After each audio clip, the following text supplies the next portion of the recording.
Morning breakfast video ఒకటి పెట్టాను గదా! పొద్దున్నే ఇంకా సలాడ్ అయితే చేశాను ఇంట్లో ఉన్న వాటిలతోనే. మార్నింగ్ అయితే బ్రేక్‌ఫాస్ట్ అనేది మంచి హెల్తీ ఫుడ్డే తీసుకున్నాను. కీర, క్యారెట్, శనగ, పెరుగు మంచిది తీసుకున్నా. బ్రేక్‌ఫాస్ట్ తిన్న దగ్గర నుంచి నేనైతే ఇంత మటికి ఏం తినలేదు. ఓన్లీ వాటర్ తాగుతానే ఉన్నా. ఇంక నైట్ టైం వచ్చేసి 6 దాటిందనమాట. 7 అయ్యేకొస్తుంది.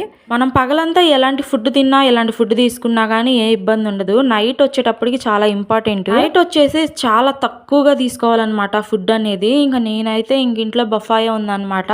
ఇంక బఫాయ తిందాంలని చెక్కు తీసి ఇలా ముక్కలుగా కట్ చేస్తున్నా. వెయిట్ చేసేటప్పుడు బఫాయ చాలా మంచిదనమాట. అసలుకి 2 ముక్కలు తిన్నామంటే అసలు కడుపు నిండినట్టుండిద్ది. ఆకలి అనేది తెలియదు అనమాట. బఫాయ ఒక్కటే కాదు, జామకాయ గాని, పుచ్చకాయ గాని, కర్బూజా గాని, పైనాపిల్ గాని చాలా మంచిది డైట్ లో. మాటతో చెప్పాలంటే నేను పెద్ద తిండిపోతుని. అసలు పిచ్చగా తింటాను. అన్నం 3 పూట్ల తినందే ఉండలేనమాట.